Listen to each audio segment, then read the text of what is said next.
Well, hello there, skin enthusiasts. You are listening to the AI avatar of Dr. Irina Lazuk, dermatologist, skin scientist, and the person who is about to completely reframe the way you think about aging.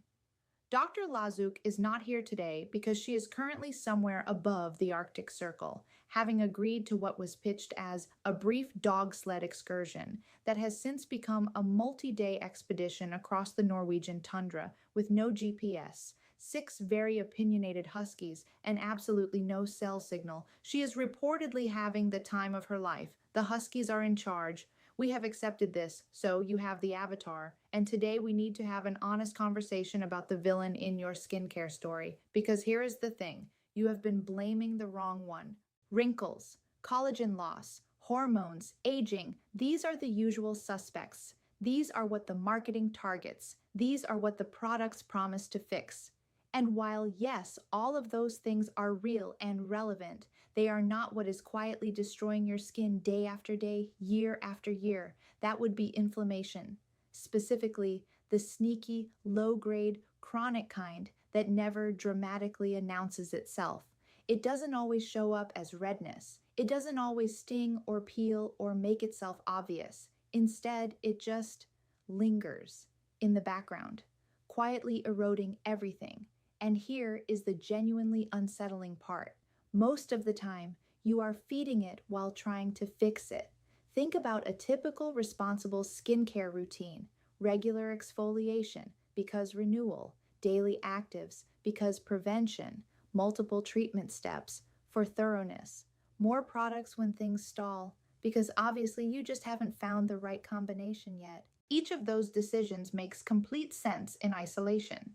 Together, they create a loop where your skin is constantly being stimulated, partially calmed, stimulated again, corrected, recorrected, and never, ever allowed to fully return to baseline. That incomplete recovery is where inflammation moves in and sets up furniture, not as a dramatic flare, as background noise, persistent, quiet, invisible background noise that slowly degrades your skin's resilience until one day your skin can't tolerate products it used for years, reacts to things that never bothered it before, and takes 3 times as long to recover from anything.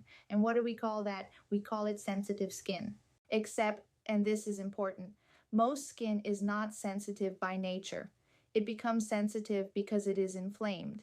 Sensitivity is not a skin type, it is a symptom.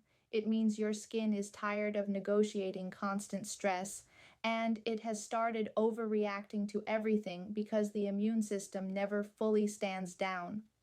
Switching products endlessly will not fix this because the problem is not the formula, it is the environment the formula is entering. You could pour liquid gold onto chronically inflamed skin, and it would still behave unpredictably. The ground is unstable, nothing lands correctly. This is also why two people the same age with similar genetics and similar access to care can look completely different. One has skin operating in a calm environment, the other has skin that is constantly negotiating background stress. The difference is not effort, it is not money, it is inflammation.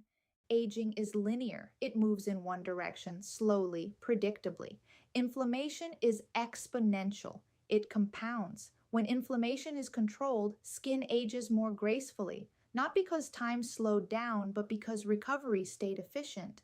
When inflammation is not controlled, aging feels accelerated because your skin is spending all its energy managing damage instead of maintaining structure.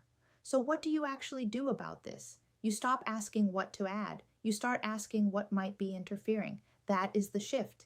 It sounds simple. It is genuinely difficult because we have been trained by the industry, by social media, by our own anxiety, to equate action with progress.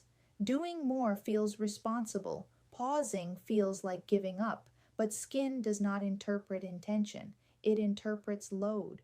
And when the load never lets up, inflammation becomes the default state.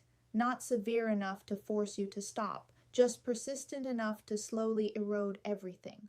When you reduce that load, when you actually give your skin enough space to complete a full recovery cycle, something remarkable happens. It becomes predictable again. Products work as intended. Treatments integrate instead of colliding. The same actives you tried before that didn't work suddenly work because the skin is finally in a state to receive them properly. People experience this and think they have reversed aging. They haven't. They have restored recovery efficiency. They have removed the interference, and their skin is doing exactly what it was always designed to do: regulate, repair, and maintain itself with far less effort than they were taught to believe was necessary.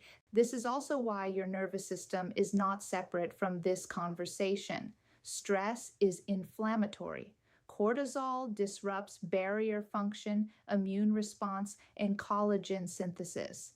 A body that never fully relaxes is a body that keeps sending low-level stress signals to the skin, even if your routine looks perfect on paper. Inflammation doesn't only come from what you put on your face. It comes from how you exist while your skin is trying to heal. The goal here is not to stop aging. That is not achievable and frankly sounds exhausting. The goal is to stop interrupting recovery, to keep the background calm enough that your skin can do what it is built to do. Inflammation thrives on noise, skin thrives on clarity. When you learn to see inflammation as the real variable, not aging, not collagen, not time, everything else reorganizes itself. You stop chasing the newest thing. You start asking what is sustainable. You stop measuring progress in dramatic transformations and start measuring it in stability, in predictability, in a skin that is simply easier to live in. And that quiet, consistent, undramatic ease is what skin longevity actually looks like in real life. Before we close, everything you just heard is purely for entertainment and educational purposes only and does not constitute medical advice. Chronic inflammation is a real and complex topic, and your skin deserves real professional attention. Please consult a licensed dermatologist for guidance specific to your situation. Dr. Lazuk will be accepting appointments again as soon as the Huskies bring her home. May your skin always glow as brightly as your smile.